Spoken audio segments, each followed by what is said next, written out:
ਬਾਣੀ ਗੁਰੂ ਦੀ ਬਾਣੀ, ਬਾਣੀ ਦੀ ਵਿਚਾਰ ਸ਼ਰਵਣ ਕਰਦੇ ਹੋਏ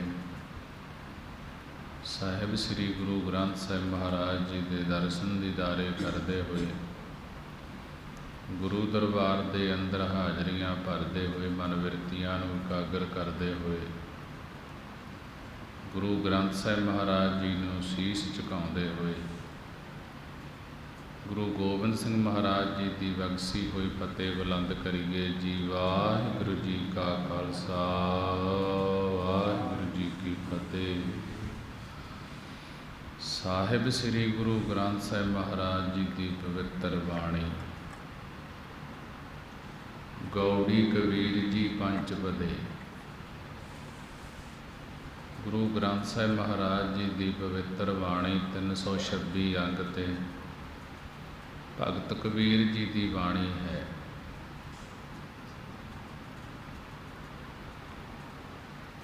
ਕਿ ਭਗਤ ਕਬੀਰ ਜੀ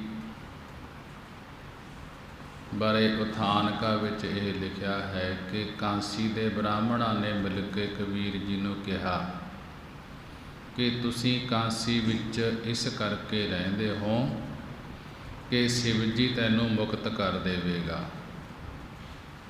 ਇਸ ਸ਼ਬਦ ਦੇ ਵਿੱਚ ਉਥਾਨਕਾ ਵਿੱਚ ਇਹ ਲਿਖਿਆ ਹੈ ਕਿ ਕਾਂਸੀ ਦੇ ਬ੍ਰਾਹਮਣਾਂ ਨੇ ਮਿਲ ਕੇ ਕਬੀਰ ਜੀ ਨੂੰ ਕਿਹਾ ਕਿ ਕਬੀਰ, ਤੂੰ ਕਾਂਸੀ ਦੇ ਵਿੱਚ ਇਸ ਕਰਕੇ ਰਹਿੰਦਾ ਹੈ ਕਿ ਸ਼ਿਵ ਜੀ ਤੈਨੂੰ ਮੁਕਤ ਕਰ ਦੇਵੇਗਾ, ਪਰੰਤੂ ਤੂੰ ਮੁਕਤ ਨਹੀਂ ਹੋਣਾ। ਬ੍ਰਾਹਮਣ ਕਹਿਣ ਲੱਗੇ, ਪੰਡਤ ਕਹਿਣ ਲੱਗੇ, ਕਿਉਂਕਿ ਤੂੰ ਸ਼ਿਵ ਜੀ ਦੀ ਮੁਕਤੀ ਗ੍ਰਹਿਣ ਨਹੀਂ ਕਰਨੀ, ਫਿਰ ਕਾਂਸੀ ਵਿੱਚ ਕਿਉਂ ਰਹਿੰਦਾ ਹੈ। ਇਹ ਸੁਣ ਕੇ ਕਬੀਰ ਜੀ ਬਾਹਰ ਜਾ ਰਹੇ ਤੇ ਉੱਥੇ ਜਾ ਕੇ ਪੰਡਤਾਂ ਨਾਲ ਚਰਚਾ ਵਿੱਚ ਸ਼ਬਦ ਉਚਾਰਨ ਕੀਤਾ। ਪਰ ਸੰਪਰਦਾਈ ਉਥਾਨਕਾ ਵਿੱਚ ਗਿਆਨੀ ਸੰਕੇਤ ਅਨੁਸਾਰ ਜਦੋਂ ਕਬੀਰ ਜੀ ਹੜੰਬੇ ਦੀ ਧਰਤੀ ਪਰ ਗਏ, ਉੱਥੇ ਪਰਮੇਸ਼ਰ ਨੇ ਦਰਸ਼ਨ ਦਿੱਤੇ। ਪਰਮੇਸ਼ਰ ਨੇ, ਅਕਾਲ ਪੁਰਖ ਨੇ ਦਰਸ਼ਨ ਦਿੱਤੇ, ਜਾਂ ਆਕਾਸ਼ ਬਾਣੀ ਦੁਆਰਾ ਭਗਤ ਜੀ ਦਾ ਹਿਰਦਾ ਦੇਖਣ ਵਾਸਤੇ ਕਿਹਾ। ਭਗਤ ਜੀ ਦਾ ਹਿਰਦਾ ਪਰਮੇਸ਼ਰ ਨੇ ਦੇਖਣਾ ਕੀਤਾ ਕਿ ਭਗਤ ਜੀ ਦੇ ਅੰਦਰ ਕੀ ਸੰਕਲਪ ਹਨ। ਤਾਂ ਬਾਣੀ ਦੁਆਰਾ ਸਮਝਾ ਰਹੇ ਹਨ, ਜਿਉ ਜਲ ਛੋੜ ਬਾਹਰ ਭਇਓ ਮੀਨਾ, ਪੂਰਵ ਜਨਮ ਹੋ ਤਪ ਕਾ ਹੀਨਾ। ਕਹਿਣ ਲੱਗੇ ਜਿਵੇਂ ਪਾਣੀ ਨੂੰ ਛੱਡ ਕਰਕੇ ਮੀਨਾ ਮੱਛੀ ਬਾਹਰ ਭਇਓ ਬਾਹਰ ਹੁੰਦਾ ਹੈ, ਉਹ ਤੜਪ ਤੜਪ ਕੇ ਮਰਦੀ ਹੈ। ਜਿਉਂ ਜਲ ਛੋੜ ਬਾਹਰ ਭਇਓ ਮੀਨਾ, ਜਿਵੇਂ ਜਲ ਨੂੰ, ਪਾਣੀ ਨੂੰ ਛੱਡ ਕਰਕੇ ਮੀਨਾ ਮੱਛੀ ਬਾਹਰ ਹੋ ਜਾਂਦੀ ਹੈ ਤਾਂ ਉਹ ਤੜਪ ਤੜਪ ਕੇ ਮਰਦੀ ਹੈ। ਭਗਤ ਜੀ ਕਹਿਣ ਲੱਗੇ ਇਹੀ ਹਾਲਤ ਮੇਰੀ ਹੋਵੇਗੀ, ਕਿਉਂਕਿ ਤੂੰ ਪਰਮੇਸ਼ਰ ਮੁਕਤੀ ਦੇਣ ਵਾਲੀ ਕਾਂਸੀ ਨੂੰ ਛੱਡ ਦਿੱਤਾ ਹੈ। ਕਿ ਪਰਮੇਸ਼ਰ ਨੇ ਕਿਹਾ ਕਿ ਭਗਤ ਜੀ ਇਹੀ ਹਾਲਤ ਤੇਰੀ ਹੋਵੇਗੀ, ਕਿਉਂਕਿ ਤੂੰ ਮੁਕਤੀ ਦੇਣ ਵਾਲੀ ਕਾਂਸੀ ਨੂੰ ਛੱਡ ਦਿੱਤਾ ਹੈ। ਕਬੀਰ ਜੀ ਬਿਲਾਸ ਵਿੱਚ ਕਹਿੰਦੇ ਹਨ ਕਿ ਠੀਕ ਹੈ। ਪਰਮੇਸ਼ਰ ਨੂੰ ਕਹਿਣ ਲੱਗੇ ਕਿ ਤੁਸੀਂ ਕਹਿੰਦੇ ਹੋ ਠੀਕ ਹੈ ਮਹਾਰਾਜ, ਮੈਂ ਪੂਰਵ ਪਿਛਲੇ ਜਨਮ ਦਾ ਤਪੱਸਿਆ ਤੋਂ ਹੀਨਾ ਖਾਲੀ ਹਾਂ, ਤਾਂ ਮੈਂ ਕਾਂਸੀ ਛੱਡ ਦਿੱਤੀ ਹੈ। ਆਪ ਕਹੋ ਰਾਮ ਕਵਨ ਗਤ ਮੋਰੀ, ਹੈ ਰਾਮ ਰਮੇ ਹੋਏ ਪਰਮੇਸ਼ਰ, ਹੁਣ ਫਿਰ ਕਹਿਣਾ ਕਰੋ, ਦੱਸਣਾ ਕਰੋ ਕਿ ਮੇਰੀ ਗਤ, ਮੇਰੀ ਕਲਿਆਣ ਕਿਸ ਤਰੀਕੇ ਨਾਲ ਹੋਵੇਗੀ। ਭਗਤ ਜੀ ਕਹਿਣ ਲੱਗੇ ਪਰਮੇਸ਼ਰ ਨੂੰ ਕਿ ਠੀਕ ਹੈ, ਤੁਸੀਂ ਕਹਿੰਦੇ ਹੋ ਕਿ ਕਾਂਸੀ ਛੱਡ ਦਿੱਤੀ, ਤੇਰੀ ਮੁਕਤੀ ਕਿਵੇਂ ਹੋਵੇਗੀ, ਮੁਕਤੀ ਵਾਲੀ ਜਗ੍ਹਾ ਛੱਡ ਦਿੱਤੀ। ਕਿ ਠੀਕ ਹੈ ਮਹਾਰਾਜ, ਮੈਂ ਪਿਛਲੇ ਜਨਮਾਂ ਦਾ ਤਪੱਸਿਆ ਤੋਂ ਹੀਣਾ ਖਾਲੀ ਹੋਣ ਕਰਕੇ ਕਾਂਸੀ ਛੱਡ ਆਇਆ ਹਾਂ। ਹੇ ਮਹਾਰਾਜ, ਆਪ ਕਹੋ ਰਾਮ ਕਵਨ ਗਤ ਮੋਰੀ, ਹੁਣ ਮੇਰੀ ਕਹਿਣਾ ਕਰੋ ਕਿ ਕਲਿਆਣ ਕਿਹੜੇ ਤਰੀਕੇ ਨਾਲ ਹੋਵੇਗੀ। ਤਾਂ ਭਗਵਾਨ ਜੀ ਕਹਿਣ ਲੱਗੇ, ਤਜੀਲੇ ਬਨਾਰਸ ਮਤ ਭਈ ਥੋਰੀ, ਕਿ ਤੂੰ ਬਨਾਰਸ ਤਜੀਲੇ ਛੱਡ ਦਿੱਤੀ ਹੈ, ਤੇਰੀ ਮਤ ਤੇਰੀ ਅਕਲ ਥੋੜੀ ਤੁੱਛ ਹੋ ਗਈ ਹੈ। ਤਾਂ ਕਬੀਰ ਜੀ ਤੁਰਦੇ ਹੋਏ ਕਹਿਣ ਲੱਗੇ ਕਿ ਚਲੋ ਠੀਕ ਹੈ ਭਗਵਾਨ ਜੀ, ਜੋ ਮੈਂ ਬਨਾਰਸ ਛੱਡ ਦਿੱਤੀ ਹੈ ਤੇ ਮਤ ਮੇਰੀ ਤੁੱਛ ਹੋ ਗਈ ਹੈ, ਮਤ ਮੇਰੀ ਘੱਟ ਹੈ, ਪਰ ਹੁਣ ਮੈਂ ਸਿਮਰਨ ਵਿੱਚ ਹਰ ਵੇਲੇ ਹੀ ਜੁੜਿਆ ਰਹਿੰਦਾ ਹਾਂ। ਹੁਣ ਤਾਂ ਮੈਂ ਤਰ ਹੀ ਜਾਵਾਂਗਾ, ਮੁਕਤੀ ਹੋ ਹੀ ਜਾਏਗੀ। ਕਿ ਭਗਵਾਨ ਕਹਿਣ ਲੱਗੇ, ਸਗਲ ਜਨਮ ਸਿਵਪੁਰੀ ਗਵਾਇਆ, ਮਰਤੀ ਵਾਰ ਮਗ ਹਰ ਉਠ ਆਇਆ। ਭਗਵਾਨ ਜੀ ਕਹਿਣ ਲੱਗੇ ਕਿ ਹੇ ਕਬੀਰ, ਤੂੰ ਸਗਲ ਜਨਮ ਕਿ ਸਾਰਾ ਜਨਮ ਤਾਂ ਸਿਵਪੁਰੀ ਗਵਾਇਆ, ਸ਼ਿਵ ਜੀ ਦੀ ਪੁਰੀ ਭਾਵ ਕਾਂਸੀ ਵਿੱਚ ਗਵਾ ਦਿੱਤਾ ਹੈ। ਹੁਣ ਮਰਤੀ ਵਾਰ ਮਗ ਹਰ ਉਠ ਆਇਆ, ਕਿ ਹੁਣ ਮਰਤੀ ਮਰਨ ਵੇਲੇ ਮਗ ਹਰ ਹੜੰਬੇ ਦੀ ਧਰਤੀ ਤੇ ਉੱਠ ਕੇ ਆਇਆ ਹੈ, ਜਿੱਥੇ ਵਿਆਸ ਰਿਸ਼ੀ ਦਾ ਸਰਾਪ ਹੋਇਆ ਹੈ। ਤੇ ਇੱਥੇ ਹੁਣ ਕਿਵੇਂ ਤਰ ਜਾਏਗਾ?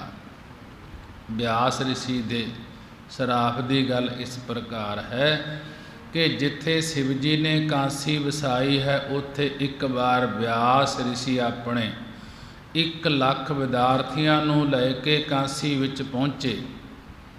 ਕਾਂਸੀ ਵਿੱਚ ਪਹੁੰਚੇ ਕਿ ਉੱਥੇ ਕਾਂਸੀ ਵਿੱਚ ਇਸ ਨੂੰ ਭੋਜਨ ਪੂਰਾ ਨਾ ਮਿਲਿਆ, ਜਦੋਂ 1 ਲੱਖ ਵਿਦਿਆਰਥੀ ਨਾਲ ਸੀ।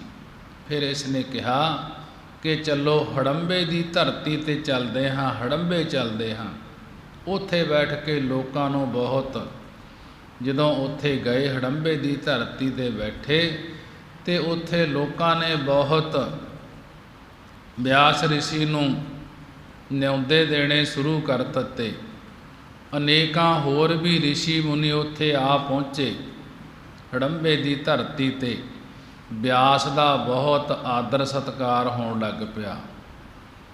ਵਿਆਸ ਨੇ ਕਿਹਾ ਕਿ ਮੇਰੀ ਇਸ ਨਗਰੀ ਵਿੱਚ ਜੋ ਵੀ ਪਸ਼ੂ ਪੰਛੀ ਆ ਕੇ ਮਰੇਗਾ, ਉਹ ਮੁਕਤ ਹੋ ਜਾਏਗਾ।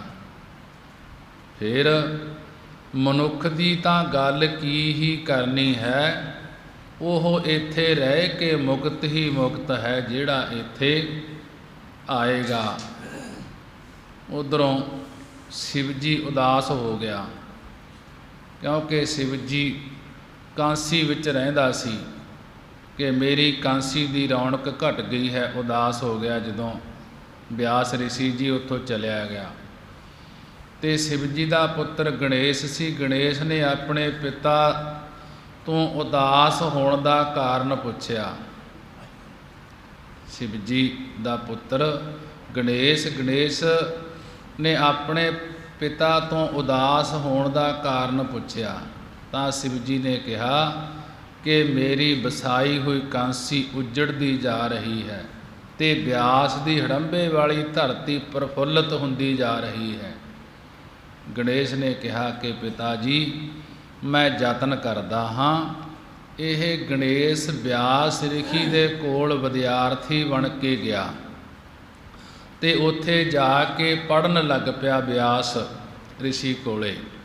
ਬਹੁਤ ਸੋਹਣਾ ਪੜ੍ਹਦਾ ਵੇਖ ਕੇ ਵਿਆਸ ਜੀ ਖੁਸ਼ ਹੋ ਗਏ ਤੇ ਗਣੇਸ਼ ਨੂੰ ਕਹਿਣ ਲੱਗੇ ਕਿ ਕੋਈ ਵਰ ਮੰਗ, ਕਿ ਸਭ ਤੋਂ ਵਧੀਆ ਪੜ੍ਹਦਾ ਹੈ।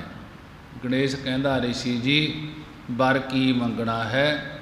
ਤੁਸੀਂ ਇਹ ਦੱਸੋ ਕਿ ਜਿਹੜਾ ਇੱਥੇ ਮਰੇਗਾ ਉਸ ਦਾ ਕੀ ਬਣੇਗਾ?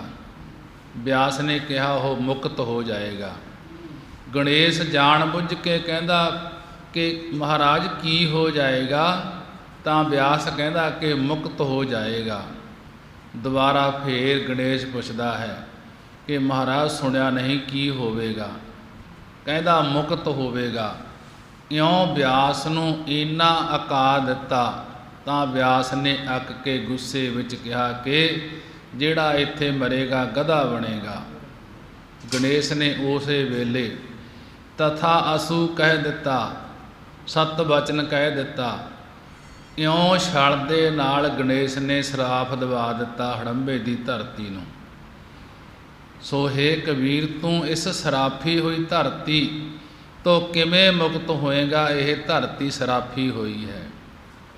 ਭਗਤ ਜੀ ਕਹਿਣ ਲੱਗੇ, ਬਹੁਤ ਬਰਸ ਤਪ ਕੀਆ ਕਾਸੀ, ਮਰਨ ਭਇਆ ਮਗਹਰ ਕੀ ਵਾਸੀ। ਤੇ ਅਰਨਾਲ ਤੂੰ ਬਹੁਤ ਅਨੇਕਾਂ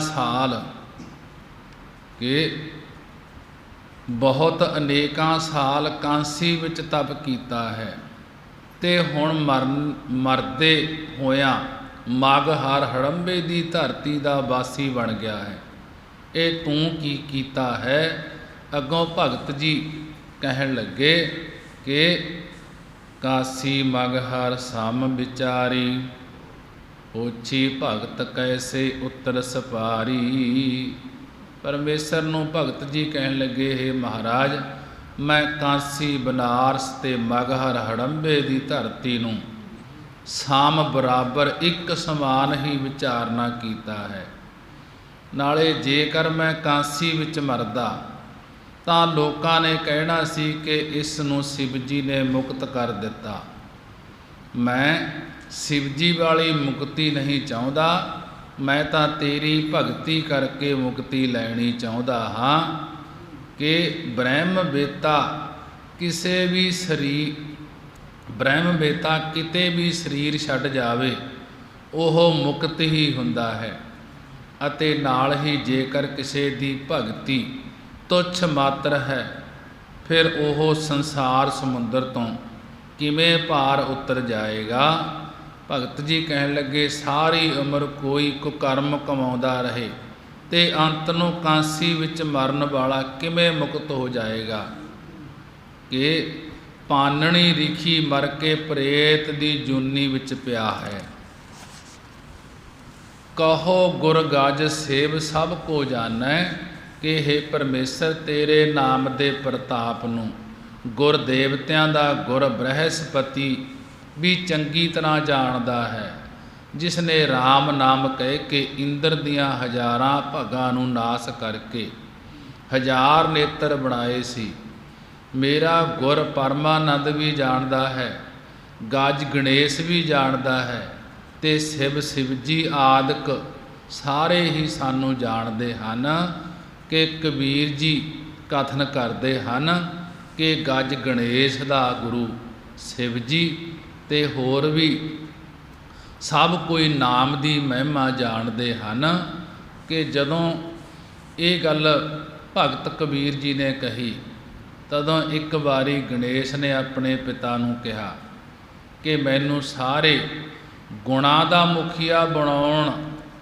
ਤਾਂ ਸ਼ਿਵ ਜੀ ਨੇ ਕਿਹਾ ਕਿ ਜਦੋਂ ਇੱਕ ਵਾਰੀ ਗਣੇਸ਼ ਨੇ ਸ਼ਿਵ ਜੀ ਦੇ ਪੁੱਤਰ ਨੇ ਆਪਣੇ ਪਿਤਾ ਨੂੰ ਕਿਹਾ ਕਿ ਮੈਨੂੰ ਆਪਣੇ ਗੁਣਾਂ ਦਾ ਮੁਖੀਆ ਬਣਾਓ, ਤਾਂ ਸ਼ਿਵ ਜੀ ਨੇ ਕਿਹਾ ਕਿ ਪਹਿਲਾਂ ਸਾਰੇ ਤ੍ਰਿਲੋਕੀ ਦੀਆਂ ਪ੍ਰਕਰਮਾਂ ਕਰਕੇ ਆਓ।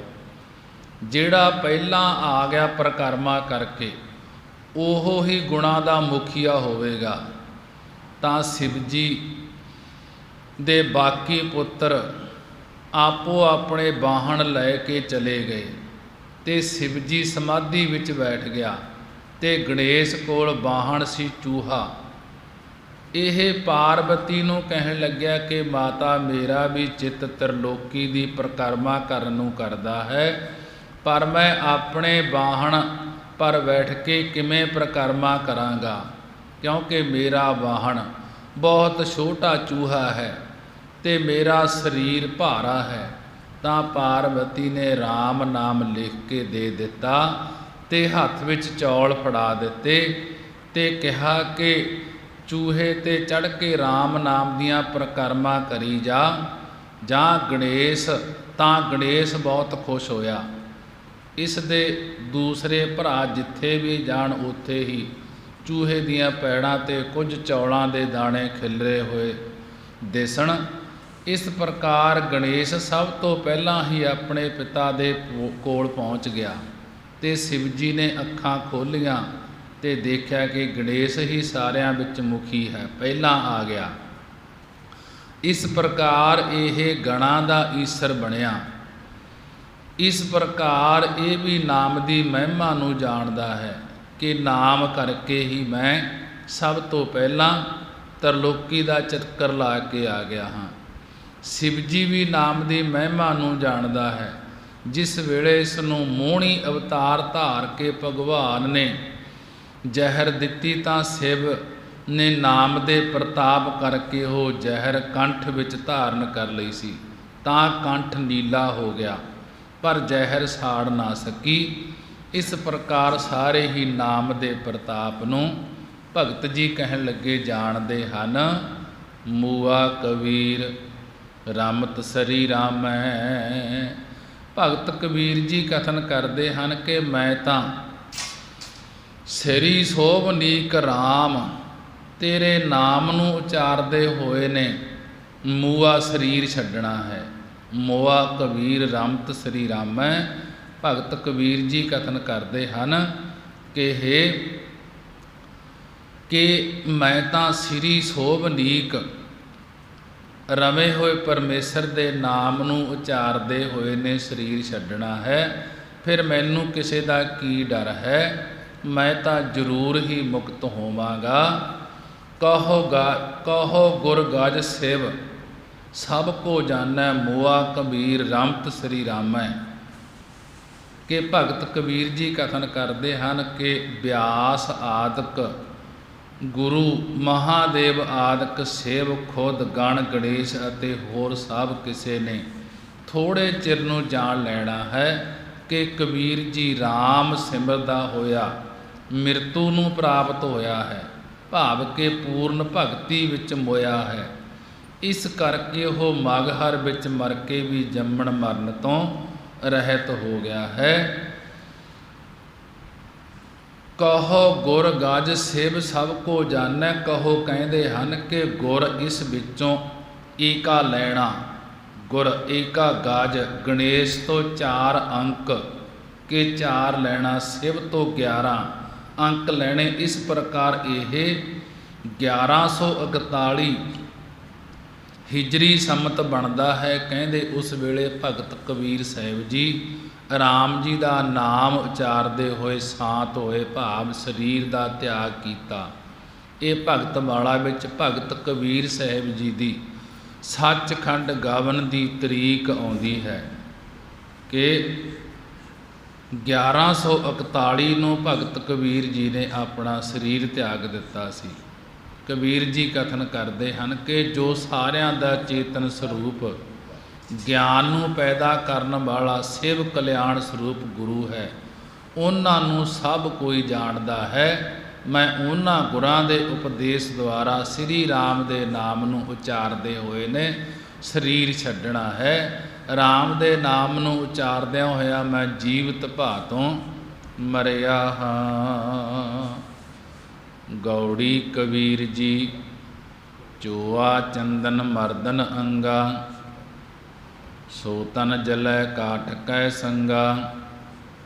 ਇਸ ਤਾਨ ਧਨ ਕੀ ਕਬਨ ਬਡਾਈ, ਧਰਨ ਪਰੈ ਉਰਵਾਰ ਨਾ ਜਾਈ ਰਹਾਉ। ਰਾਤ ਜੇ ਸੋਵਹਿ ਦਿਨ ਕਰਹਿ ਕਾਮ, ਇਕ ਖਿਨ ਲਹਿ ਨਾ ਹਰ ਕੋ ਨਾਮ।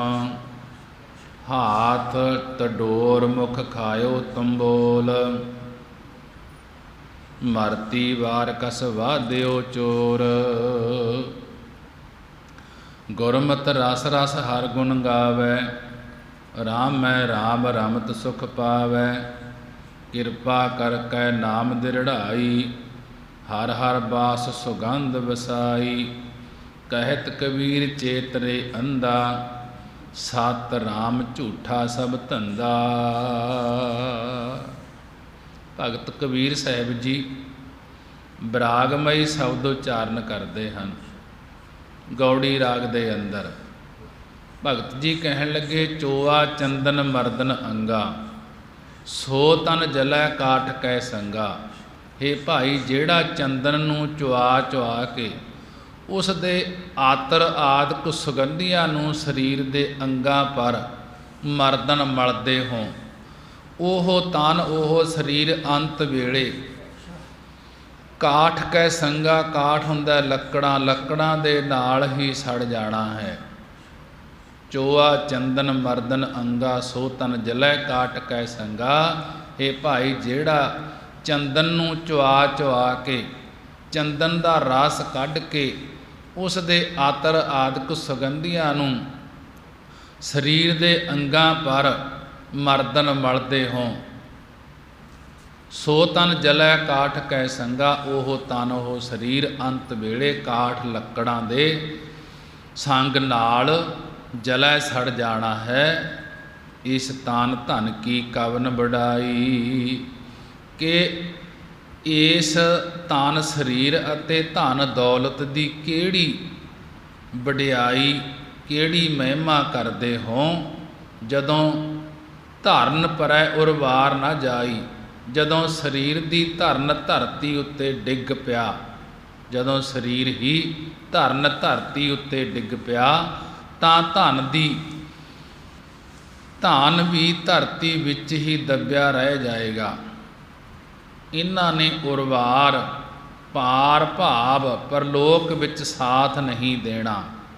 ਉਰਵਾਰ ਉਰਲੇ ਪਾਸੇ ਭਾਵ ਇੱਥੇ ਹੀ ਰਹਿ ਜਾਵੇਗਾ, ਅੱਗੇ ਪਰਲੋਕ ਵਿੱਚ ਨਹੀਂ ਜਾਵੇਗਾ। ਜੋ ਧਨ ਹੈ ਰਾਤ ਜੇ ਸੋਵਹਿ ਦਿਨ ਕਰਹਿ ਕਾਮ, ਜਿਹੜੇ ਆਦਮੀ ਰਾਤ ਤਾਂ ਸੌਂ ਕੇ ਗਵਾ ਲੈਂਦੇ ਹਨ, ਦਿਨ ਕਰਹਿ ਕਾਮ, ਤੇ ਦਿਵਸ ਸਾਰਾ ਕਾਮ ਕੰਮਾਂ ਧੰਦਿਆਂ ਨੂੰ ਕਰਨ ਵਿੱਚ ਗਵਾ ਲੈਂਦੇ ਹਨ। ਇੱਕ ਖਿਨ ਲੈ ਹਰ ਕੋ, ਇੱਕ ਖਿਨ ਲਹਿ ਨਾ ਹਰ ਕੋ ਨਾਮ, ਕਿ ਇੱਕ ਛਿਨ ਭਾਵ ਥੋੜਾ ਸਮਾਂ ਵੀ ਹਰੀ ਪਰਮੇਸ਼ਰ ਦੇ ਨਾਮ ਨੂੰ ਨਹੀਂ ਲੈਂਦੇ, ਭਾਵ ਪਰਮੇਸ਼ਰ ਦਾ ਨਾਮ ਉਚਾਰਨ ਨਹੀਂ ਕਰਦੇ। ਹਾਥ ਤਡੋਰ ਮੁਖ ਖਾਇਓ ਤੰਬੋਰ, ਅਤੇ ਹਰ ਵੇਲੇ ਮੰਗਣ ਵਾਸਤੇ ਹੱਥਾਂ ਨੂੰ ਤਡੋਰ ਤੜਦੇ ਫਿਰਦੇ ਹਨ, ਚੌੜੇ ਕਰਦੇ ਫਿਰਦੇ ਹਨ, ਤੇ ਮੁਖ ਵਿੱਚ ਤੰਬੋਲ ਪਾਨਾ ਆਦਿਕ ਦੇ ਬੀੜੇ ਖਾਂਦੇ ਹਨ। ਹੱਥਾਂ ਵਿੱਚ ਤਾਂ ਬਾਜਾਂ ਸ਼ਿਕਰੀਆਂ ਆਦਿਕ ਦੀ ਡੋਰਾਂ ਰੱਸੀਆਂ ਫੜੀਆਂ ਰੱਖਦੇ ਹਨ, ਤੇ ਮੂੰਹ ਨਾਲ ਪਾਨਾ ਆਦਿਕ ਦੇ ਬੀੜੇ ਚੱਬਦੇ ਹਨ। ਜਿਸ ਵੇਲੇ ਮਰਤੀ ਬਾਰ ਕਸ ਬਾਂਧਿਓ ਚੋਰ, ਜਿਸ ਵੇਲੇ ਮਰਤੀ ਮਰਨ ਦਾ ਵੇਲਾ ਆਵੇਗਾ, ਚੋਰਾਂ ਵਾਂਗੂ ਜਮਰਾਜ ਇਹਨਾਂ ਨੂੰ ਕੱਸ ਕੇ ਬੰਨ੍ਹ ਲਵੇਗਾ। ਜਿਹੜਾ ਨਾਮ ਨਹੀਂ ਜਪੇਗਾ, ਗੁਰਮਤਿ ਰਸ ਰਸ ਹਰ ਗੁਣ ਗਾਵੈ। ਹੇ ਭਾਈ, ਗੁਰਮਤਿ ਗੁਰਾਂ ਦੀ ਸਿੱਖਿਆ ਗ੍ਰਹਿਣ ਕਰਕੇ ਚਿੱਤ ਨੂੰ ਰਸਾ ਰਸਾ ਕੇ ਪਰਮਾਤਮਾ ਦੇ ਗੁਣਾਂ ਤਾਈਂ, ਪਰਮਾਤਮਾ ਦੀਆਂ ਸਿਫਤਾਂ ਤਾਈਂ ਗਾਉਣਾ ਕਰੋ। ਰਾਮੈ ਰਾਮ ਰਮਤ ਸੁਖ ਪਾਵੈ, ਜਿਹੜੇ ਰਾਮੈ ਰਮੇ ਹੋਏ ਪਰਮੇਸ਼ਰ ਨੂੰ ਉਚਾਰਨ ਕਰਦੇ ਹਨ, ਉਹ ਆਨੰਦ ਦੇ ਤਾਈਂ ਪਾਉਣਾ ਕਰਦੇ ਹਨ। ਕਿਰਪਾ ਕਰਕੇ ਨਾਮ ਦਿਰੜਾਈ, ਹਰ ਹਰ ਬਾਸ ਸੁਗੰਧ ਵਸਾਈ। ਜਿਨ੍ਹਾਂ ਸਤਿਗੁਰਾਂ ਨੇ ਦਇਆ ਦ੍ਰਿਸ਼ਟੀ ਕਰਕੇ ਪਰਮੇਸ਼ਰ ਦੇ ਨਾਮ ਨੂੰ ਦਿਰੜ ਕਰਵਾ ਦਿੱਤਾ ਹੈ, ਪ੍ਰਵੱਖ ਕਰਵਾ ਦਿੱਤਾ ਹੈ, ਉਹਨਾਂ ਨੇ ਹਰੇਕ ਪ੍ਰਕਾਰ ਦੀ ਬਾਸਨਾ ਚੁਆ ਕੇ ਭਾਵ ਤਿਆਗ ਕਰਕੇ ਹਿਰਦੇ ਵਿੱਚ ਭਗਤੀ ਦੀ ਖੁਸ਼ਬੂ ਵਸਾ ਲਈ ਹੈ। ਕਹਿਤ ਕਬੀਰ ਚੇਤਰੇ ਅੰਧਾ, ਸਤ ਰਾਮ ਝੂਠਾ ਸਭ ਧੰਦਾ। ਭਗਤ ਕਬੀਰ ਜੀ ਕਥਨ ਕਰਦੇ ਹਨ ਕਿ ਹੇ ਅੰਧੇ ਅਗਿਆਨੀ ਜੀਵ, ਉਸ ਪਰਮੇਸ਼ਰ ਨੂੰ ਚੇਤੇ ਕਰ, ਇੱਕ ਪਰਮੇਸ਼ਰ ਹੀ ਸੱਚਾ ਹੈ, ਹੋਰ ਦੁਨੀਆ ਦਾ ਸਾਰਾ ਧੰਦਾ ਕਾਰ ਵਿਹਾਰ ਝੂਠਾ ਹੈ, ਮਿਥਿਆ ਹੈ। ਕਹਿਤ ਕਬੀਰ ਚੇਤਰੇ ਅੰਧਾ, ਭਗਤ ਜੀ ਕਥਨ ਕਰਦੇ ਹਨ ਕਿ ਹੇ ਅੰਧਾ ਅਗਿਆਨੀ ਜੀਵ, ਉਸ ਪਰਮੇਸ਼ਰ ਨੂੰ ਚੇਤੇ ਕਰ, ਇੱਕ ਰਾਮ ਪਰਮੇਸ਼ਰ ਹੀ ਸੱਚਾ ਹੈ, ਕਿ ਝੂਠਾ ਸਭ ਧੰਦਾ, ਹੋਰ ਦੁਨੀਆ ਦਾ ਸਾਰਾ ਧੰਦਾ ਕਾਰ ਵਿਹਾਰ ਝੂਠਾ ਮਿਥਿਆ ਹੀ ਹੈ। ਕਿ ਦੂਸਰੇ ਅੰਤਰੀਵ ਅਰਥ ਦੇ ਵਿੱਚ ਸਮਝਾ ਰਹੇ ਹਨ। ਚੋਆ ਚੰਦਨ ਮਰਦਨ ਅੰਗਾ, ਸੋ ਤਨ ਜਲੈ ਕਾਠ ਕੈ ਸੰਗਾ। ਜਿਨ੍ਹਾਂ ਨੇ ਪਰਮੇਸ਼ਰ ਦਾ ਆਨੰਦ ਰੂਪੀ ਚੰਦਨ ਚੁਆ ਲਿਆ ਹੈ, ਉਹ ਮਰਦਨ ਮਰਦ ਭਾਵ ਸੰਤ ਮਹਾਤਮਾ ਜਨ ਹਨ। ਉਹਨਾਂ ਨੇ ਕਾਮ ਆਦਿਕ ਅੰਗਾਂ ਨੂੰ ਮਲ ਦਿੱਤਾ ਹੈ। ਉਹ ਸਰੀਰ ਮੈਂ ਹਾਂ, ਇਸ ਦੇ ਅਭਿਮਾਨ ਨੂੰ ਜਪ ਤਪ ਰੂਪੀ ਲੱਕੜਾਂ ਦੇ ਨਾਲ ਬ੍ਰਹਮ ਅਭਿਆਸ ਰੂਪੀ ਅਗਨੀ ਨਾਲ ਜਾਲ ਦਿੰਦੇ ਹਨ। ਇਸ ਤਾਨ ਧਨ ਕੀ ਕਵਨ ਵਡਾਈ, ਧਰਨ ਪਰੈ ਉਰਵਾਰ ਨਾ ਜਾਈ। ਜਿਹੜਾ ਇਸ ਈਸ਼ਵਰ ਦਾ ਤਨ ਸਰੂਪ ਹੈ, ਉਸ ਦੇ ਨਾਮ ਧਨ ਦੀ ਇਹ ਮਹਿਮਾ ਨੂੰ ਕਾਵਨ ਕਵੀ ਜਨਾਂ ਨੇ ਗਾਉਣਾ ਕੀਤਾ ਹੈ। ਜਿਹੜੇ ਜੋ ਪਰਮੇਸ਼ਰ ਅਜਿਹੇ ਜੋ ਪਰਮੇਸ਼ਰ ਦੇ ਗੁਣ ਗਾਉਣ ਵਾਲੇ ਹਨ, ਉਹ ਉਰਵਾਰ ਉਰਲੇ ਪਾਸੇ ਭਾਵ ਸੰਸਾਰ ਵਿੱਚ ਨਹੀਂ ਰਹਿੰਦੇ, ਤੇ ਨਾ ਜਾਈ, ਤੇ ਨਾ ਹੀ ਉਹ ਕਿਤੇ ਜੰਮਦੇ, ਨਾ ਹੀ ਅੱਗੇ ਪਰਲੋਕ ਨੂੰ ਜਾਂਦੇ ਹਨ।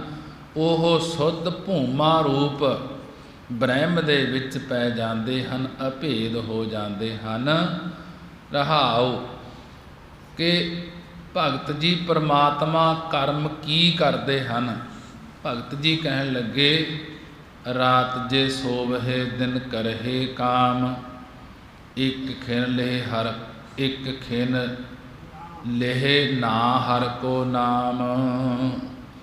ਕਿ ਜਿਹੜੇ ਲੋਕ ਅਵਿਦਿਆ ਦੀ ਰਾਤ ਰਹਿਣ ਵਿੱਚ ਸੁੱਤੇ ਪਏ ਹਨ, ਉਹਨਾਂ ਨੂੰ ਬ੍ਰਹਮ ਗਿਆਨ ਰੂਪੀ ਦਿਨ ਚੜ੍ਹਾਉਣ ਦਾ ਕੰਮ ਕਰਦੇ ਹਨ, ਅਤੇ ਇੱਕ ਛਿਨ ਸਮੇਂ ਵਿੱਚ ਹਰੀ ਦੇ ਨਾਮ ਨੂੰ ਲੈਂਦੇ ਹਨ। ਹਾਥ ਤਡੋਰ ਮੁਖ ਖਾਇਓ ਤੰਬੋਲ। ਉਹਨਾਂ ਨੇ ਹੱਥਾਂ ਵਿੱਚ ਤਾਂ ਇੰਦਰੀਆਂ ਰੂਪੀ ਬਾਜਾਂ ਦੀ ਡੋਰ ਪਕੜੀ ਹੋਈ ਹੈ, ਭਾਵ ਦਸੇ ਇੰਦਰੇ ਆਪਣੇ ਅਧੀਨ ਕੀਤੇ ਹਨ। ਮੁਖ ਖਾਇਓ ਤੰਬੋਰ, ਮੁਖ ਮੂੰਹ ਵਿੱਚੋਂ ਆਹ ਹੁੰਦਾ ਬ੍ਰਹਮਾਸਮੀ ਰੂਪੀ ਤੰਬੋਰ ਪਾਨਾਂ ਦਾ ਬੀੜਾ ਖਾਂਦੇ ਹਨ। ਉਹਨਾਂ ਨੇ ਮਰਤੀ ਵਾਰ ਕਸ ਬਾਂਧਿਓ ਚੋਰ, ਉਹਨਾਂ ਨੇ ਮਰਤੀ ਕਿ ਉਹਨਾਂ ਨੇ ਮਰਤੀ ਰੂਪ ਇਸਤਰੀ ਮਾਇਆ ਨੂੰ ਨਿਵਰਤ ਕਰ ਲਿਆ ਹੈ, ਮਾਰ ਲਿਆ ਹੈ, ਤੇ ਸਮਦਮ ਰੂਪੀ ਸਾਧਨ ਕੱਸ ਕੇ ਇੰਦਰੀਆਂ ਰੂਪੀ ਦਰਵਾਜ਼ਿਆਂ ਤੇ ਕੱਸ ਕੇ ਬੰਨ੍ਹ ਲਿਆ ਹੈ, ਤੇ ਆਪਣੇ ਅੰਦਰ ਆਤਮਾਨੰਦ ਤਾਈਂ ਚੋਰ ਚੁਆ ਲਿਆ ਹੈ। ਗੁਰਮਤਿ ਰਸ ਰਸ ਹਰ ਗੁਣ ਗਾਵੈ, ਰਾਮ ਮੈਂ ਰਾਮ ਰਮਤ ਸੁਖ ਪਾਵੈ। ਇਸ ਪ੍ਰਕਾਰ ਭਾਈ ਜਿਹੜੇ ਗੁਰਮਤਿ ਗੁਰਾਂ ਦੀ ਸਿੱਖਿਆ ਦੁਆਰਾ ਆਪਣੇ ਚਿੱਤ ਨੂੰ ਰਸਾਰ ਸਾ ਕੇ, ਰਾਸਨਾ ਨੂੰ ਰਸਾਰ ਸਾ ਕੇ ਰਾਸ ਰੂਪ ਪਰਮੇਸ਼ਰ ਦੇ ਗੁਣਾਂ ਨੂੰ ਗਾਉਂਦੇ ਹਨ, ਇਉਂ ਉਹ ਰਮੇ ਹੋਏ ਪਰਮਾਤਮਾ ਦੇ ਗੁਣਾਂ ਨੂੰ ਉਚਾਰਦੇ ਹੋਏ ਆਤਮਾਨੰਦ ਰੂਪੀ ਸੁੱਖ ਨੂੰ ਪਾ ਲੈਂਦੇ ਹਨ। ਕਿਰਪਾ ਕਰਕੇ ਨਾਮ ਦਿਰੜਾਈ, ਹਰ ਹਰ ਬਾਸ ਸੁਗੰਧ ਵਸਾਈ। ਪਰੰਤੂ ਇਹ ਦਾਤ ਉਹਨਾਂ ਨੂੰ ਪ੍ਰਾਪਤ ਹੁੰਦੀ ਹੈ ਜਿਨ੍ਹਾਂ ਨੂੰ ਸਤਿਗੁਰਾਂ ਨੇ ਕਿਰਪਾ ਦਇਆ ਦ੍ਰਿਸ਼ਟੀ ਕਰਕੇ ਨਾਮ ਦ੍ਰਿੜ ਕਰਵਾ ਦਿੱਤਾ ਹੈ। ਉਹਨਾਂ ਨੇ ਹਰੇਕ ਪ੍ਰਕਾਰ ਇੰਦਰੀਆਂ ਦੀ ਬਾਹਰ ਮੁਖ ਬਿਰਤੀ ਰੂਪੀ ਬਾਸਨਾ ਨੂੰ ਤਿਆਗ ਦਿੱਤਾ ਹੈ, ਤੇ ਪਰਮੇਸ਼ਰ ਦੀ ਪ੍ਰੀਤੀ ਰੂਪੀ ਸੁਗੰਧੀ ਖੁਸ਼ਬੂ ਨੂੰ ਆਪਣੇ ਹਿਰਦੇ ਵਿੱਚ ਵਸਾ ਲਿਆ ਹੈ। ਕਹਿਤ ਕਬੀਰ ਚੇਤਰੇ ਅੰਧਾ, ਸਤ ਰਾਮ ਝੂਠਾ ਸਭ ਧੰਦਾ।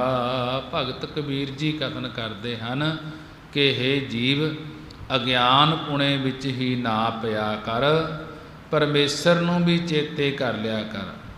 ਇੱਕ ਪਰਮਾਤਮਾ ਹੀ ਸਤ ਸਰੂਪ ਹੈ, ਬਾਕੀ ਸਾਰਾ ਹੀ ਧੰਦਾ ਵਿਹਾਰ ਹੈ। ਜਿਹੜਾ ਇਹ ਧਾ ਜਾਣ ਵਾਲਾ, ਚਲੇ ਜਾਣ ਵਾਲਾ ਝੂਠਾ ਹੈ, ਮਿਥਿਆ ਹੈ। ਗੌੜੀ ਕਬੀਰ ਜੀ ਤਿਪ ਤੇ ਚਾਰ ਤੁਕੇ,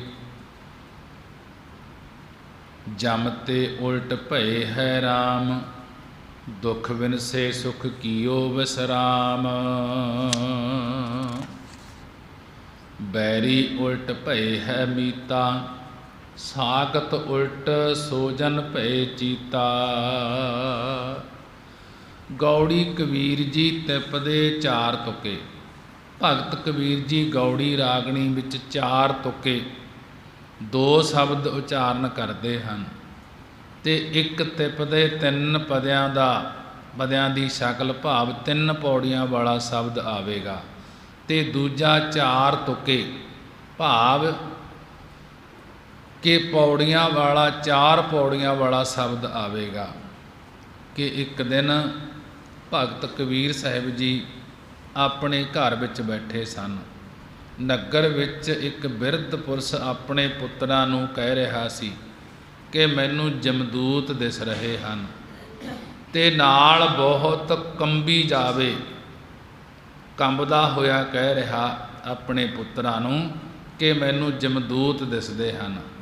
उच्ची उच्ची रोण लग पिया तां लोकां ने कहा कि भगत जी नूं लै के आओ कबीर जी नूं। इस दे पुत्र दौड़ के भगत कबीर जी दे चरनां विच पहुँचे, बेनती कीती कि महाराज साडे पिता दा अंत वेला आया है ते ओह जमदूतां नूं देख के बड़ा डर रहा है, आप जी किरपा करके दर्शन दिओ। कबीर तरस करके उन्हां दे नाल उस दे पिता कोल आ गए। भगत जी दे आउण करके ओह दूत उल्ट के राम गण बन गए। तदों कबीर जी ने उत्थे यह शब्द उचारण किया, जम ते उल्ट भय है राम, दुख विनसे सुख कियो विश्राम। कहन लगे हे भाई देखो जिहड़ा तुहाडे पिता नूं जमदूत चिंबड़े सी, राम दे नाम दा प्रताप करके वो सारे उल्ट के जमदूतां तो राम गण हो गए हैं। फिर उसका कर्म कीते अनुसार जो दुख कष्ट सी वो भी नाम जपने करके नाश हो गया है ते सुख कुशल दे विच विश्राम टिका कर लिया है। पहला जो कर्मां अनुसार जमां दे बस पैण वाले सी, नाम दे प्रताप करके ये जमण मरण वाली देही तो उल्ट करके परमात्मा का ही रूप हो गए। अज्ञान करके जितने भी दुख कष्ट सन वो हुण ब्रह्म ज्ञान करके नाश हो गए ते सुख स्वरूप विच स्थिति पाउणा कीती है। बैरी उल्ट भय है मीता, जिहड़े बैरी दुश्मन काम क्रोध आदਿਕ सन वो उल्ट परत के मीता मित्र भाव दास हो गए हैं। साकत उल्ट सोजन भय चीता, कि जिहड़े साकत कठोर चित्त वाले सन वो भी उल्ट परत के चित्त विच श्रेष्ठ जन भाव प्यार वाले हो गए हैं। अब मोहे सर्ब कुशल कर जानिया। भगत जी कहन लगे हुण मैं सारियां विच आनंद स्वरूप करके मनना कीता है कि जदों दा गोविंद परमेश्वर नूं जाणिया है, सात भाई जब गोविंद जानिया कि उदों तो सानू शांत शांति प्राप्त हुई है। रहाओ विश्राम दे के भगत जी कहन लगे, तन मैं होती कोट उपाद। इस तन इस शरीर विच पहला काम आदਿਕ दियां करोड़ां ही उपाधियां बीमारियां हुंदियां सन। उल्ट भई सुख सहज समाद, इन्हां तो बिरती उथान होण ते यह सब उल्ट हो गईयां हन, भाव बदल गईयां हन ते सुख आत्मानंद की प्राप्ति करके सुभावक ही साडी समाधि लग गई है। आप पछानै आपै आप, रोग ना व्यापै तीनों ताप। जदों अपने स्वरूप नूं अंतस करन विच हिरदे विच पछाण लिया तां फिर सारियां विच आपै अपना आप रूप ही नज़र आउंदा है। अते रोग ना व्यापै तीनों ताप, अते कोई रोग बीमारी आदਿਕ अते तीने ताप आदि व्याधि उपाधि के यह फिर व्यापदे नहीं। ਆਪ ਮਨ ਉਲਟ ਸਨਾਤਨ ਹੂਆ, ਤਬ ਜਾਣਿਆ ਜਬ ਜੀਵਤ ਮੂਆ। ਭਗਤ ਜੀ ਕਹਿਣ ਲੱਗੇ, ਹੁਣ ਮੇਰਾ ਮਨ ਚਿੱਤ ਸੰਸਾਰਕ ਪਦਾਰਥਾਂ ਦੇ ਸੰਕਲਪਾਂ ਵਿਕਲਪਾਂ ਵੱਲੋਂ ਉਲਟ ਕੇ ਸਨਾਤਨ ਪੁਰਾਤਨ ਬ੍ਰਹਮ ਰੂਪ ਹੀ ਹੋ ਗਿਆ ਹੈ। ਪਰੰਤੂ ਤਦੋਂ ਇਸ ਆਨੰਦ ਨੂੰ ਜਾਣਨਾ ਕੀਤਾ ਹੈ ਜਬ ਜੀਵਤ ਮੂਆ, ਜਦੋਂ ਜੀਵਤ ਭਾਅ ਤੋਂ ਮਰ ਗਏ ਸਾਂ। ਕਹੋ ਕਬੀਰ ਸੁਖ ਸਹਿਜ ਸਮਾਵੋ, ਆਪ ਨਾ ਡਰੋ ਨਾ ਅਵਰ ਡਰਾਵੋ। ਭਗਤ ਕਬੀਰ ਜੀ ਕਥਨ ਕਰਦੇ ਹਨ ਕਿ ਮੈਂ ਹੁਣ ਸੁਭਾਵਕ ਹੀ ਆਤਮਾ ਆਨੰਦ ਸਰੂਪ ਪਰਮੇਸ਼ਰ ਵਿੱਚ ਸਮਾ ਗਿਆ ਹਾਂ, ਅਤੇ ਨਾ ਹੀ ਕਿਸੇ ਜਾਮ ਆਦਿਕ ਤੋਂ ਆਪ ਡਰਦੇ ਹਾਂ ਅਤੇ ਨਾ ਹੀ ਕਿਸੇ ਹੋਰਨਾਂ ਨੂੰ ਡਰਾਉਂਦੇ ਹਾਂ। ਡਰਨ ਵਾਲੇ ਪਸ਼ੂ ਹਿਰਨ ਬੱਕਰੀਆਂ ਆਦਿਕ ਤੇ ਡਰਾਉਣ ਵਾਲੇ ਸ਼ੇਰ ਵਗੈਰੇ ਆਦਿਕ ਇਉਂ ਅਸੀਂ ਪਸ਼ੂ ਸੁਭਾਅ ਨਹੀਂ ਰੱਖਦੇ, ਭਾਵ ਨਾ ਕਿਸੇ ਤੋਂ ਡਰਦੇ ਹਾਂ ਤੇ ਨਾ ਹੀ ਡਰਾਉਂਦੇ ਹਾਂ। ਗੌੜੀ ਕਬੀਰ ਜੀ ਪਿੰਡ ਮੂਐ ਜਿਉ ਕਿਹ ਘਰ ਜਾਤਾ, ਸ਼ਬਦ ਅਤੀਤ ਅਨਾਹਤ ਰਾਤਾ। ਗੌੜੀ ਕਬੀਰ ਜੀ ਕਿ ਉਥਾਨਕਾ ਹੈ। ਭਗਤ ਕਬੀਰ ਜੀ ਦੇ ਪਾਸ ਇੱਕ ਵਿਦਵਾਨ ਪੰਡਤ ਆਇਆ ਤੇ ਕਹਿਣ ਲੱਗਿਆ ਕਿ ਭਗਤ ਕਬੀਰ ਜੀ ਮੇਰੇ ਪ੍ਰਸ਼ਨ ਦਾ ਉੱਤਰ ਦਿਓ। ਜੋ ਉਸ ਨੇ ਪ੍ਰਸ਼ਨ ਕੀਤਾ ਪੰਡਤ ਨੇ, ਉਸ ਨੂੰ ਭਗਤ ਕਬੀਰ ਜੀ ਪਹਿਲਾਂ ਉਚਾਰਨ ਕਰਕੇ ਫਿਰ ਉੱਤਰ ਦਿੰਦੇ ਹਨ ਕਿ ਪ੍ਰਸ਼ਨ ਕੀ ਕੀਤਾ। ਵਿਦਵਾਨ ਪੰਡਤ ਨੇ ਕਹਿਣ ਲੱਗੇ, ਪਿੰਡ ਮੋਐ ਜੀਓ ਕਿਹ ਘਰ ਜਾਤਾ, ਸ਼ਬਦ ਅਤੀਤ ਅਨਾਹਤ ਰਾਤਾ। ਕਿ ਜਦੋਂ ਪਿੰਡ ਸਰੀਰ ਮਰ ਜਾਂਦਾ ਹੈ, ਵਿਦਵਾਨ ਪੰਡਤ ਦਾ ਪ੍ਰਸ਼ਨ ਹੈ ਕਿ ਜਦੋਂ ਪਿੰਡ ਇਹ ਸਰੀਰ ਮਰ ਜਾਂਦਾ ਹੈ ਤਾਂ ਜੀਵ ਆਤਮਾ ਕਿਸ ਘਰ ਵਿੱਚ ਜਾਂਦਾ ਹੈ। ਤਾਂ ਕਬੀਰ ਜੀ ਪ੍ਰਸ਼ਨ ਤੇ ਪ੍ਰਸ਼ਨ ਕਰਦੇ ਪੁੱਛਦੇ ਹਨ ਕਿ ਪੰਡਤ ਜੀ ਤੁਸੀਂ ਗਿਆਨੀ ਬਾਰੇ ਪੁੱਛਦੇ ਹੋ ਜਾਂ ਅਗਿਆਨੀ ਬਾਰੇ ਪੁੱਛਦੇ ਹੋ, ਪੁੰਨੀ ਬਾਰੇ ਪੁੱਛਦੇ ਹੋ ਜਾਂ ਪਾਪੀਆਂ ਬਾਰੇ ਪੁੱਛਦੇ ਹੋ। ਪੁੰਨੀ ਵੀ ਦੋ ਤਰ੍ਹਾਂ ਦੇ ਹਨ, ਇੱਕ ਸਮਾਨ ਪੁੰਨੀ ਤੇ ਦੂਜੇ ਨਿਖਿੱਧ ਪੁੰਨੀ। ਪਾਪੀ ਵੀ ਦੋ ਤਰ੍ਹਾਂ ਦੇ ਹਨ, ਇੱਕ ਆਮ ਪਾਪੀ ਤੇ ਇੱਕ ਘੋਰ ਪਾਪੀ। ਤੁਸੀਂ ਕਿਸ ਬਾਬਤ ਪੁੱਛਦੇ ਹੋ ਕਿ ਇਹ ਸਰੀਰ ਮਰ ਜਾਂਦਾ ਹੈ ਜਦੋਂ, ਫਿਰ ਇਹ ਜੀਵ ਆਤਮਾ ਕਿਸ ਘਰ ਵਿੱਚ ਜਾਂਦਾ ਹੈ, ਇਹ ਤੁਸੀਂ ਕਿਵੇਂ ਪੁੱਛਦੇ ਹੋ। ਕਹਿਣ ਲੱਗੇ, ਜੇਕਰ ਕਹੇ ਕਿ ਸਾਰਿਆਂ ਵਾਸਤੇ ਤਾਂ ਸਮੁੱਚਾ ਉੱਤਰ ਇਹ ਦਿੰਦੇ ਹਾਂ। ਜਿਹੜੇ ਗੁਰੂ ਸਾਹਿਬ ਜੀ ਦੇ ਉਪਦੇਸ਼ ਤੋਂ ਅਤੀਤ ਬਾਹਰ ਰਹਿੰਦੇ ਹਨ, ਭਾਵ ਮਰਨ ਲੱਗਿਆਂ ਸਿਮਰਨ ਨਹੀਂ ਕਰਦੇ, ਉਹ ਅਨਹਦ ਹੱਦ ਤੋਂ ਰਹਿਤ ਸੰਸਾਰ ਵਿੱਚ ਰੰਗੇ ਹੋਏ ਅਨੇਕਾਂ ਜੂਨਾਂ ਵਿੱਚ ਭਰਮਦੇ ਰਹਿੰਦੇ ਹਨ, ਜੂਨਾਂ ਦੇ ਵਿੱਚ ਹੀ ਪਏ ਰਹਿੰਦੇ ਹਨ। ਜਿਹੜੇ ਦੁਨੀਆ ਦੇ ਸ਼ਬਦ ਹੁੰਦਾ ਬੋਲ ਚਾਲ ਵੱਲੋਂ ਅਤੀਤ ਅਸੰਗ ਹੋ ਗਏ ਹਨ, ਉਹ ਅਨਾਹਦ ਹੱਦ ਤੋਂ ਰਹਿਤ ਪਰਮੇਸ਼ਰ ਦੇ ਪ੍ਰੇਮ ਵਿੱਚ ਰੰਗੇ ਜਾਂਦੇ ਹਨ। ਜਿਨ ਰਾਮ ਜਾਣਿਆ ਤਿਨ ਹੈ ਪਛਾਨਿਆ, ਜਿਉ ਗੂੰਗੈ ਸਾਕਰ ਮਨ ਮਾਨਿਆ। ਭਗਤ ਜੀ ਕਹਿਣ ਲੱਗੇ, ਹੈ ਭਾਈ, ਜਿਨ੍ਹਾਂ ਨੇ ਗੁਰਾਂ ਦੁਆਰਾ ਪਰਮੇਸ਼ਰ ਨੂੰ ਆਪਣਾ ਆਤਮਾ ਕਰਕੇ ਜਾਣ ਲਿਆ ਹੈ, ਤਿਨ ਹੈ ਪਛਾਨਿਆ, ਉਹਨਾਂ ਨੇ ਹੀ ਇਸ ਅਵਸਥਾ ਨੂੰ ਪਛਾਣ ਲਿਆ ਹੈ। ਪਰੰਤੂ ਇਹ ਕਥਨ ਨਹੀਂ ਕੀਤਾ ਜਾਂਦਾ, ਜਿਉ ਗੂੰਗੈ ਸਾਕਰ ਮਨ ਮਾਨਿਆ। ਜਿਸ ਪ੍ਰਕਾਰ ਗੂੰਗੈ ਜਵਾਨ ਤੋਂ ਹੀਣੇ ਪੁਰਸ਼ ਦਾ ਮਨ ਸ਼ੱਕਰ ਖੰਡ ਆਦਿਕ ਵਿੱਚ ਮੰਨਿਆ ਹੋਵੇ, ਖੁਸ਼ ਹੋਇਆ ਹੋਵੇ, ਤੇ ਉਸ ਨੂੰ ਉਸ ਦਾ ਸਵਾਦ ਪੁੱਛੀਏ ਤਾਂ ਉਹ ਬੋਲ ਕੇ ਨਹੀਂ ਦੱਸ ਸਕਦਾ।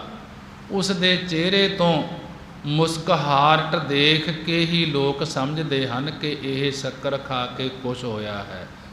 ਇਸ ਨੂੰ ਮਿੱਠੇ ਦਾ ਬਹੁਤ ਆਨੰਦ ਆਇਆ ਹੈ। ਇਸੇ ਪ੍ਰਕਾਰ ਜਿਨ੍ਹਾਂ ਨੂੰ ਪਰਮੇਸ਼ਰ ਦੀ ਭਗਤੀ ਰੂਪੀ ਸ਼ੱਕਰ ਖਾ ਕੇ ਆਨੰਦ ਆਇਆ ਹੈ, ਉਹ ਬੋਲ ਕੇ ਦੱਸ ਨਹੀਂ ਸਕਦੇ। ਹਰ ਗੁਣ ਕਹਤੇ ਕਹਿਨ ਨਾ ਜਾਈ, ਜੈਸੇ ਗੂੰਗੇ ਕੀ ਮਠਿਆਈ। ਉਹ ਕਹਿ ਨਹੀਂ ਸਕਦੇ। ਉਸ ਦੇ ਚਿਹਰੇ ਤੋਂ ਅੰਦਾਜ਼ਾ ਲਾਇਆ ਜਾ ਸਕਦਾ ਹੈ ਕਿ ਉਸ ਦੇ ਚਿਹਰੇ 'ਤੇ ਖੁਸ਼ੀਆਂ ਹੀ ਆ ਜਾਂਦੀਆਂ ਹਨ। ਐਸਾ ਗਿਆਨ ਕਥੈ ਬਨਵਾਰੀ, ਮਨ ਰੇ ਪਾਵਨ ਦ੍ਰਿੜ ਸੁਖ ਮਨ ਨਾਰੀ। ਰਹਾਉ। ਭਗਤ ਜੀ ਕਹਿਣ ਲੱਗੇ, ਹੇ ਭਾਈ, ਅਜਿਹਾ ਹੀ ਗਿਆਨ ਬੋਧ ਨੂੰ ਬਨਵਾਰੀ ਕ੍ਰਿਸ਼ਨ ਭਗਵਾਨ ਅਰਜਨ ਦੇ ਤਾਈਂ ਗੀਤਾ ਵਿੱਚ ਕਥਨ ਕਰਦੇ ਹਨ। ਜਦੋਂ ਅਰਜਨ ਨੇ ਪੁੱਛਿਆ ਕਿ ਮਹਾਰਾਜ ਐਸਾ ਆਨੰਦ ਕਦੋਂ ਪ੍ਰਾਪਤ ਹੁੰਦਾ ਹੈ, ਤਾਂ ਕ੍ਰਿਸ਼ਨ ਜੀ ਨੇ ਹਾਠ ਯੋਗ ਦੁਆਰਾ ਦੱਸਿਆ ਕਿ ਮਨ ਰੇ ਪਾਵਨ ਦ੍ਰਿੜ ਸੁਖ ਮਨ ਨਾਰੀ। ਮਨ ਰੇ, ਹੇ ਮਨ ਦੇ ਪਿਆਰੇ ਅਰਜਨ, ਪਾਵਨ ਸੁਵਾਸਾਂ ਨੂੰ ਸੁਖ ਮਨ ਨਾਰੀ ਨਾੜੀ ਵਿੱਚ ਰੋਕਣਾ ਕਰ। ਹੇ ਭਗਵਾਨ, ਚੰਗੀ ਤਰ੍ਹਾਂ ਖੋਲ ਕੇ ਦੱਸੋ ਕਿ ਕਿਵੇਂ ਪ੍ਰਾਣ ਚੜਾਉਣੇ ਹਨ। ਤਾਂ ਸੁਣ ਕੇ ਕਿਹਾ, ਜੋ ਖੱਬੀ ਨਾਸਿਕਾ ਚੰਦਰਮਾ ਦਾ ਸੂਰ ਹੈ, ਜੋ ਸੱਜੀ ਨਾਸਿਕ ਸੂਰਜ ਦੀ ਸੁਰ ਹੈ। ਜਦੋਂ ਗਰਮੀ ਵਧੀ ਹੋਵੇ ਉਦੋਂ ਚੰਦਰਮਾ ਦੀ ਸੁਰ ਦੁਆਰਾ ਪ੍ਰਾਣ ਚੜਾਉਣੇ, ਤੇ ਜਦੋਂ ਠੰਡ ਵਧੀ ਹੋਵੇ ਉਦੋਂ ਸੂਰਜ ਦੀ ਸੁਰ ਦੁਆਰਾ ਪ੍ਰਾਣ ਚੜਾਉਣੇ ਹਨ। ਤੇ ਤੀਜੀ ਜਿਹੜੀ ਸੁਖਮਣਾ ਨਾੜੀ ਹੈ, ਉਸ ਵਿੱਚ ਸਵਾਸਾਂ ਨੂੰ ਦ੍ਰਿੜ ਕਰਕੇ ਫਿਰ 10ਵੇਂ ਦੁਆਰ ਦੇ ਆਨੰਦ ਨੂੰ ਮਾਨਣਾ ਕਰ। ਜੋ ਬਨਵਾਰੀ ਸੰਸਾਰ ਬਾਗ ਦਾ ਮਾਲੀ ਪਰਮੇਸ਼ਰ ਹੈ, ਉਸ ਨੇ ਵੇਦਾਂ ਸ਼ਾਸਤਰਾਂ ਦੁਆਰਾ ਅਜਿਹਾ ਗਿਆਨ ਕਥਨ ਕੀਤਾ ਹੈ ਕਿ ਜਿਹੜੀ ਪਾਵਨ ਵਾਸਨਾ ਮਨ ਨੂੰ ਚੰਚਲ ਕਰਨ ਵਾਲੀ ਹੈ, ਇਹਨਾਂ ਵਾਸਨਾਵਾਂ ਨੂੰ ਦ੍ਰਿੜ ਕਰ ਲੈ, ਭਾਵ ਰੋਕ ਕਰਕੇ ਸੁਖ ਮਨ ਆਤਮਾ ਸੁਖ ਦੀ ਮਣੀ ਭਗਤੀ ਰੂਪੀ ਇਸਤਰੀ ਵਿੱਚ ਜੋੜਨਾ ਕਰ। ਪਰੰਤੂ ਇਹ ਸਭ ਗਿਆਨ ਭਗਤੀ ਆਦਿਕ ਗੁਰੂ ਤੋਂ ਬਿਨਾਂ ਨਹੀਂ ਹੋ ਸਕਦੇ। ਰਹਾਉ। ਵਿਸ਼ਰਾਮ ਦੇ ਕੇ ਇਸ ਕਰਕੇ ਕਥਨ ਕਰਦੇ ਹਨ, ਸੋ ਗੁਰ ਕਰਹੁ ਜੇ ਬਹੁਰ ਨਾ ਕਰਨਾ, ਸੋ ਪਦ ਰਵ ਹੋ ਜੇ ਬਹੁਰ ਨਾ ਰਵਨਾ। ਹੇ ਭਾਈ, ਉਸੇ ਨੂੰ ਹੀ ਆਪਣਾ ਗੁਰੂ ਧਾਰਨ ਕਰੋ, ਜਿਹੜਾ ਜੇ ਬਹੁਰ ਨਾ ਕਰਨਾ, ਜਿਹੜਾ ਬਹੁਰ ਮੁੜ ਕੇ ਦੁਬਾਰਾ ਨਾ ਕਰਨਾ ਪਵੇ। ਪੂਜਨੀਕ ਚੇਤਨ, ਜੋ ਗਿਆਨ ਦਾ ਪ੍ਰਕਾਸ਼ ਕਰਕੇ ਅਗਿਆਨ ਦਾ ਨਾਸ਼ ਕਰ ਦੇਵੇ, ਉਸੇ ਨੂੰ ਆਪਣਾ ਗੁਰੂ ਧਾਰਨ ਕਰੋ, ਜਿਹੜਾ ਮੁੜ ਨਾ ਕਰਨਾ ਪਵੇ, ਭਾਵ ਜੂਨਾਂ ਵਿੱਚ ਨਾ ਆਉਣਾ ਪਵੇ। ਅਤੇ ਸੋ ਪਦ ਰਵੋ ਜੇ ਬਹੁਰ ਨਾ ਰਾਵਣਾ, ਕਿ ਸੋ ਉਸ ਪਾਦ ਸ਼ਬਦ ਨੂੰ ਉਚਾਰਨ ਕਰੋ ਕਿ ਜਿਹੜਾ ਮੁੜ ਕੇ ਦੁਬਾਰਾ ਉਚਾਰਨਾ ਨਾ ਪਵੇ, ਭਾਵ ਮੁੜ ਹੋਰ ਕਿਸੇ ਦੇਵੀ ਦੇਵਤਿਆਂ ਦੇ ਨਾਮ ਉਚਾਰਨ ਦੀ ਲੋੜ ਹੀ ਨਾ ਰਹੇ। ਸੋ ਧਿਆਨ ਧਰੋ ਜੇ ਬਹੁਰ ਨਾ ਧਰਨਾ, ਐਸੇ ਮਰੋ ਜੇ ਬਹੁਰ ਨਾ ਮਰਨਾ। ਸੋ ਉਸ ਵਿਆਪਕ ਸਰੂਪ ਦਾ ਧਿਆਨ ਚਿੰਤਨ ਖਿਆਲ ਧਾਰਨ ਕਰੋ, ਜਿਹੜਾ ਮੁੜ ਕੇ ਧਾਰਨ ਵਾਲਾ, ਜਿਹੜਾ ਮੁੜ ਕੇ ਧਾਰਨਾ ਕਰਨਾ ਪਵੇ। ਅਜਿਹਾ ਜੀਵਤ ਭਾ ਤੋਂ ਐਸੇ ਮਰੋ ਕਿ ਐਸੇ ਮਰੋ ਜੇ ਬਹੁਰ ਨਾ ਮਰਨਾ, ਕਿ ਐਸੇ ਅਜਿਹਾ ਜੀਵਤ ਭਾ ਤੋਂ ਮਰੋ ਜਿਹੜਾ ਮੁੜ ਕੇ ਦੁਬਾਰਾ ਨਾ ਮਰਨਾ ਪਵੇ। ਉਲਟੀ ਗੰਗਾ ਜਵਨ ਮਿਲਾਵੋ, ਬਿਨ ਜਲ ਸੰਗਮ ਮਨ ਮੈਂ ਨਹਾਵੋ। ਉਲਟੀ ਗੰਗਾ ਜਮਨ ਮਿਲਾਵੋ, ਬਿਨ ਜਲ ਸੰਗਮ ਮਨ ਮੈਂ ਨਹਾਵੋ। ਕਿ ਗੰਗਾ ਨੂੰ ਉਲਟਾ ਕੇ ਜਮਨਾ ਦੇ ਨਾਲ ਮਿਲਾਵਣਾ ਕਰੋ। ਐਸੀ ਅਵਸਥਾ ਕਰੋ ਕਿ ਗੰਗਾ ਇੜਾ ਨੂੰ ਉਲਟਾ ਕੇ ਜਮਨ ਸੂਰਜ ਦੀ ਸੁਰ ਦੁਆਰਾ ਨਾਲ ਮਿਲਾਉਣਾ ਕਰੋ। ਫਿਰ ਪਾਣੀ ਆਦਿਕ ਦੇ ਮਿਲਾਪ ਤੋਂ ਬਗੈਰ ਜੋ ਤਰਵੈਣੀ ਈੜਾ ਪਿੰਗਲਾ ਸੁਖਮਨਾ ਦੇ ਵਿੱਚ ਮਨ ਦੇ ਅੰਦਰੋਂ ਬਿਰਤੀ ਟਿਕਾ ਕੇ ਸ਼੍ਰੋਮਣੀ ਦਸਮ ਦੁਆਰ ਦੇ ਆਨੰਦ ਨੂੰ ਮਾਨਣ ਰੂਪ ਇਸ਼ਨਾਨ ਕਰੋ। ਗੰਗਾ ਦੀ ਨਿਆਈ ਭਗਤੀ ਵਾਲੀ ਬਿਰਤੀ ਸੰਸਾਰ ਵੱਲੋਂ ਉਲਟਾ ਕਰਕੇ ਜੋ ਜੰਮਣ ਮਰਨ ਤੋਂ ਰਹਿਤ ਪਰਮੇਸ਼ਰ ਹੈ ਉਸ ਦੇ ਵਿੱਚ ਮਿਲਾਉਣਾ ਕਰੋ, ਜੋੜਨੀ ਕਰੋ। ਜਿੱਥੇ ਜਮਾ ਨਾ ਜਮ ਨਹੀਂ ਪਹੁੰਚ ਸਕਦਾ ਉਸ ਪਦਵੀ ਵਿੱਚ ਬਿਰਤੀ ਨੂੰ ਮਿਲਾਉਣਾ ਕਰੋ ਅਤੇ ਪਦਾਰਥਾਂ ਰੂਪੀ ਪਾਣੀ ਦੇ ਸੰਗਮ ਮਿਲਾਪ ਤੋਂ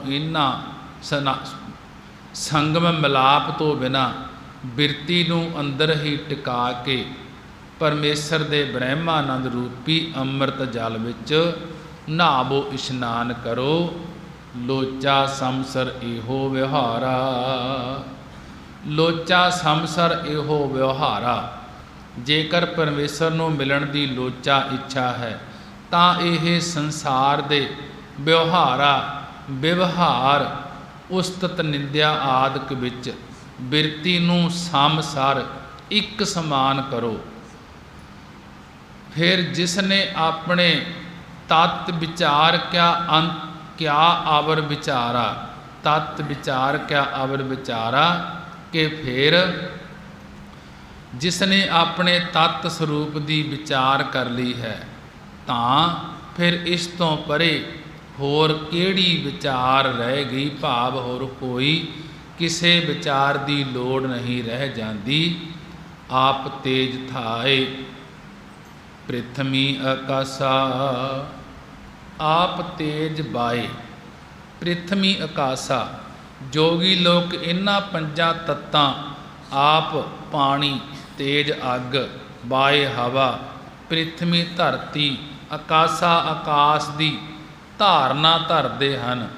ਉਹ ਗੋਡਿਆਂ ਤੱਕ ਧਰਤੀ ਦਾ ਧਿਆਨ ਕਰਦੇ ਹਨ, ਲੱਕ ਤੱਕ ਪਾਣੀ ਦਾ, ਧੁਨੀ ਤੱਕ ਅਗਨੀ ਦਾ, ਕੰਠ ਤੱਕ ਹਵਾ ਦਾ ਤੇ ਕੰਠ ਤੋਂ 10ਵੇਂ ਦੁਆਰ ਤੱਕ ਆਕਾਸ਼ ਦਾ ਧਿਆਨ ਕਰਦੇ ਹਨ। ਇਸ ਤਰ੍ਹਾਂ ਜੋਗੀਆਂ ਦੇ ਤੱਤ ਸਿੱਧ ਹੋ ਜਾਂਦੇ ਹਨ। ਫਿਰ ਉਹ ਧਰਤੀ ਵਿੱਚ ਦੱਬੇ ਨਹੀਂ ਜਾ ਸਕਦੇ, ਪਾਣੀ ਵਿੱਚ ਡੁੱਬਦੇ ਨਹੀਂ, ਅੱਗ ਵਿੱਚ ਸੜਦੇ ਨਹੀਂ ਤੇ ਆਕਾਸ਼ ਵਿੱਚ ਉੱਡਦੇ ਫਿਰਦੇ ਹਨ। ਹਵਾ ਦੁਆਰਾ ਦੂਰੋਂ ਹੀ ਕਿਸੇ ਦੀਆਂ ਗੱਲਾਂ ਸੁਣ ਲੈਂਦੇ ਹਨ। ਉਪਰੋਕਤ ਆਦਿਕ ਸਿੱਧੀਆਂ ਪ੍ਰਾਪਤ ਹੋ ਜਾਂਦੀਆਂ ਹਨ। ਐਸੀ ਰਹਿਤ ਰਹੋ ਅਰ ਪਾਸਾ ਕਿ ਜੇਕਰ ਐਸੀ ਇਸ ਤਰ੍ਹਾਂ ਦੀ ਰਹਿਤ ਰਹਿਣੀ ਵਿੱਚ ਰਹੋਗੇ ਤਾਂ 10ਵੇਂ ਦੁਆਰ ਵਿੱਚ ਹਰੀ ਤੁਹਾਡੇ ਪਾਸ ਹੀ ਹੈ। ਉੱਥੇ ਦਾ ਨਜ਼ਾਰਾ ਭਾਵ ਚੇਤਨ ਦੀ ਲਾਟ, ਅੱਗ ਦੀ ਲਾਟ ਦੀ ਨਿਆਈ ਤੁਹਾਨੂੰ ਪ੍ਰਕਾਸ਼ ਹੋਵੇਗਾ। ਇਸੇ ਪ੍ਰਕਾਰ ਪਾਣੀ ਤੋਂ ਨਿਰਮਲਤਾ, ਅੱਗ ਤੋਂ ਪ੍ਰਕਾਸ਼, ਬਾਏ ਹਵਾ ਤੋਂ ਸੀਤਲਤਾ, ਸਮਤਾ ਪ੍ਰਿਥਵੀ ਧਰਤੀ ਤੋਂ ਖਿਮਾ ਧੀਰਜਤਾ ਅਤੇ ਆਕਾਸ਼ ਤੋਂ ਨਿਰਖੋਪਤਾ ਰੂਪੀ ਸ਼ੁਭ ਗੁਣਾਂ ਦੀ ਧਾਰਨਾ ਨੂੰ ਧਾਰਨ ਕਰੋ। ਜੇਕਰ ਅਜਿਹੀ ਰਹਿਣੀ ਰਹੋਗੇ ਤਾਂ ਪਰਮੇਸ਼ਰ ਤੁਹਾਡੇ ਕੋਲ ਹੀ ਹੈ। ਜੇਕਰ ਅਜਿਹੀ ਰਹਿਣੀ ਤੋਂ ਰਹਿ ਜਾਓਗੇ, ਭਾਵ ਨਹੀਂ ਰੱਖੋਗੇ ਤਾਂ ਪਰਮੇਸ਼ਰ ਤੁਹਾਡੇ ਲਾਂਭੇ ਹੋ ਜਾਏਗਾ, ਪਾਸੇ ਹੋ ਜਾਏਗਾ। ਕਹੈ ਕਬੀਰ ਨਿਰੰਜਨ ਧਿਆਵੋ, ਤਿਤ ਘਰ ਜਾਓ ਜੇ ਬਹੁਰ ਨਾ ਆਵੋ। ਭਗਤ ਕਬੀਰ ਜੀ ਕਥਨ ਕਰਦੇ ਹਨ, ਕਹੈ ਕਬੀਰ ਨਿਰੰਜਨ ਪਾਵੋ, ਤਿਤ ਘਰ ਜਾਓ ਜੇ ਬਹੁਰ ਨਾ ਆਵੋ।